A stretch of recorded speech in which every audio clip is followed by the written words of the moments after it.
Beato Notquero Válvulo o Galbulo. Monje.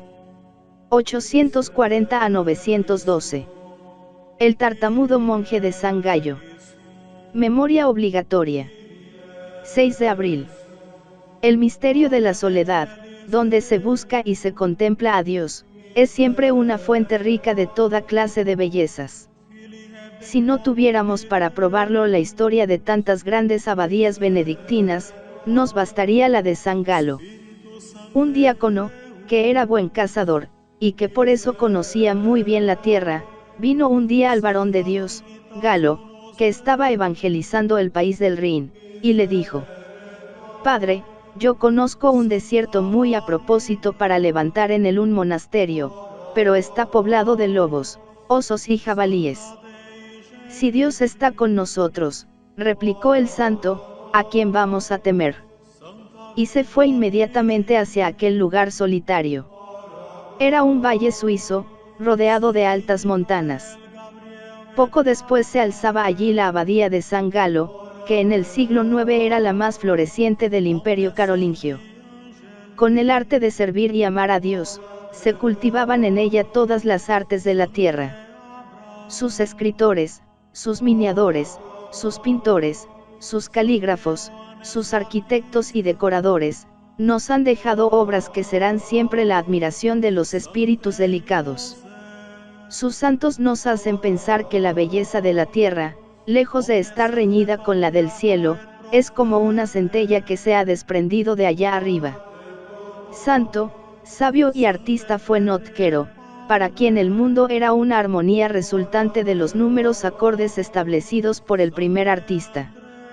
Su nombre honra la abadía de San Galo, e ilumina algunas bellas páginas de las crónicas medievales, juntamente con los de Radberto y Tutilón, compañeros suyos en el coro, en el refectorio y en el escritorio de la abadía. Los tres se habían consagrado una amistad tan conmovedora, que, según sus contemporáneos, no tenían más que una sola arma. No obstante, en el cuerpo tenían cualidades muy diferentes. Tutilón, fuerte y membrudo, un verdadero atleta, un gigante; Radberto, buen maestro de escuela, duro de mirada, como quien está acostumbrado a contener travesuras y domar rebeldías; Notquero, alto, delgado, tímido como una gacela, con ojos dulces como los de un niño y puros como los de una virgen. Radberto decía de él que estaba lleno del Espíritu Santo, y que se parecía más a un ángel que a un hombre. Había nacido en el seno de una noble familia sajona, algo emparentada con Carlomagno. Tenía una sensibilidad delicada, de verdadero poeta. Cualquier movimiento brusco le asustaba, y algunos hermanos maliciosos se divertían a costa suya aprovechando esta debilidad. Se le daba el nombre de Vábulo, con que le conoce la historia, porque era un poco tartamudo, lo cual no le impedía cantar admirablemente. Siempre que podían, los tres amigos se juntaban en la biblioteca y en el escritorio para trabajar, para estudiar, para discutir acerca de las cuestiones difíciles de la Sagrada Escritura o resolver algún problema oscuro de dialéctica o de filosofía.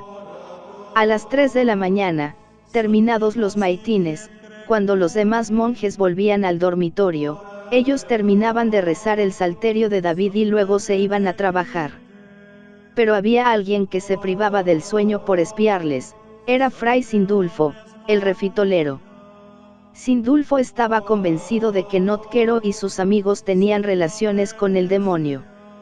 No podía comprender que conociesen aquellos libros negros, como él decía.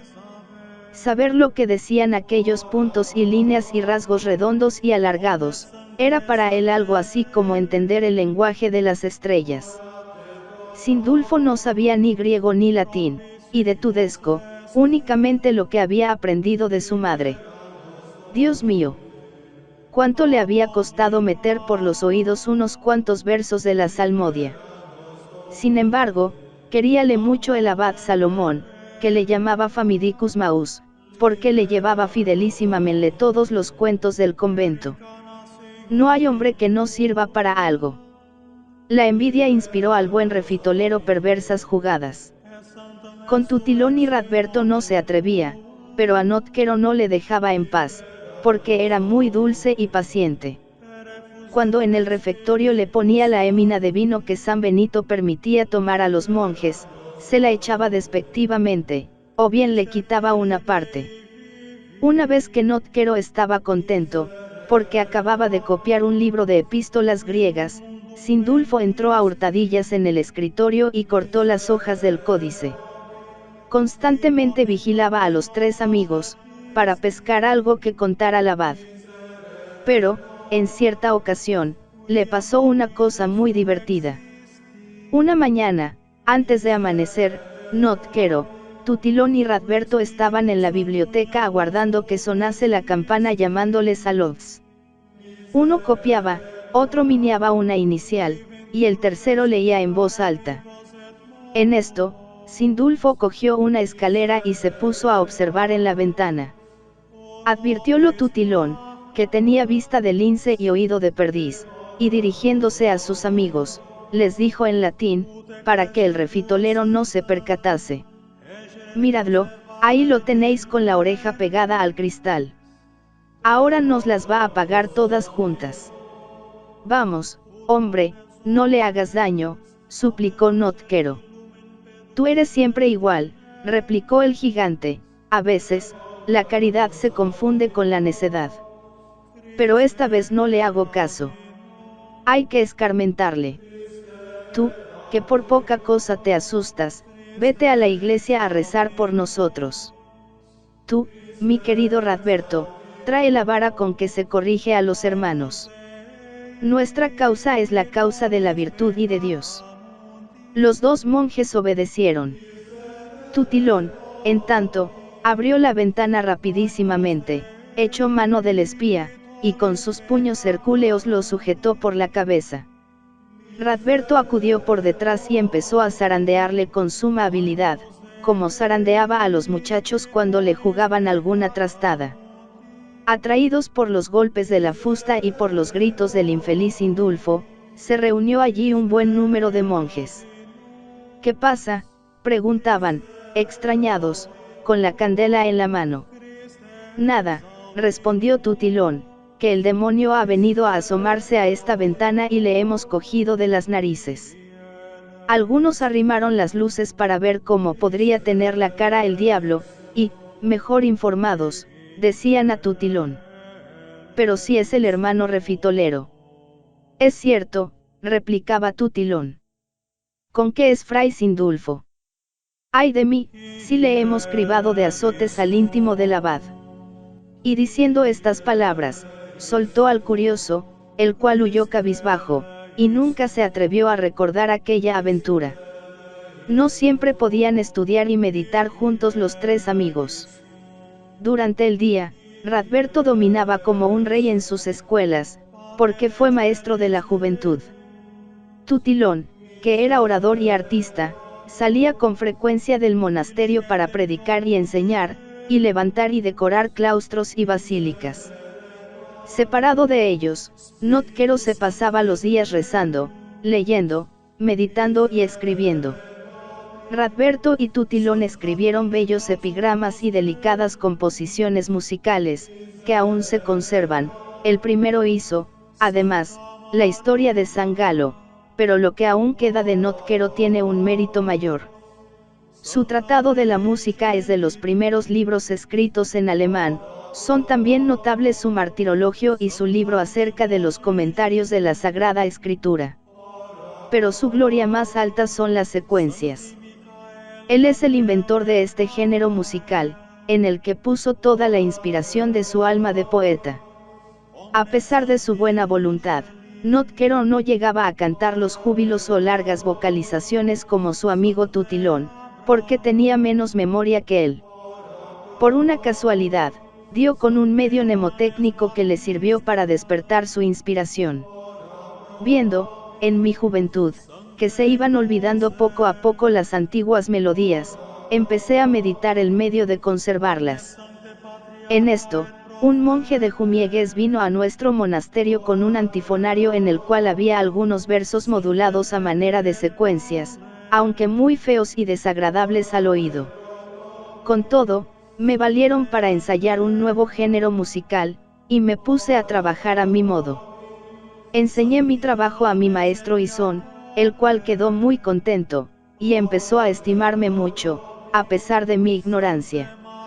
Sin embargo, me hizo cambiar algunas cosas que no le habían gustado, diciéndome que a cada sílaba debía corresponder una sola nota. Con esta deliciosa sencillez nos cuenta Notquero uno de los hechos más notables en la historia de la música gregoriana. Al caer en sus manos aquel manuscrito de Jumiegues, había recibido el impulso que casi siempre necesitan los iniciadores de nuevos movimientos. Al fin, encontraba su verdadero camino. Otros siguieron cultivando el género, porque fue una verdadera revelación cuando los niños que Radberto formaba en sus escuelas cantaron por primera vez aquellas composiciones, pero ninguno acertará a dar a la melodía y a la letra la delicadeza de expresión, la ingenuidad y la espontaneidad encantadora del maestro de San Galo. La emoción que se siente escuchando la secuencia de todos los santos es semejante a la que sobrecoge nuestro ánimo ante los ángeles y las vírgenes de Fray Angélico. El músico y el pintor han sabido sorprender igualmente lo que hay de puro, dulce y celestial en la santidad.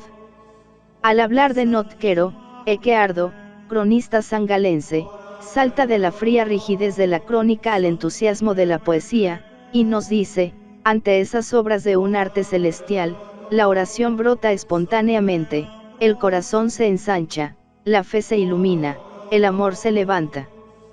Cuando notaba Eliseo que huía de él el espíritu de profecía, mandaba llamar a sus músicos, y la inspiración de los videntes volvía sobre él. La armonía nos calma con su dulzura y nos proporciona las más íntimas alegrías. Cuanto más hondo es el amor, más hiere el canto, removiendo el alma y disponiéndola a una sensación misteriosa, que la cambia, la transporta, la embeleza. Así sucede con los cantos de Notquero. Notquero tenía la sensibilidad exquisita y la originalidad de inspiración que hacen a los grandes artistas. La cosa más sencilla ponía en vibración su alma.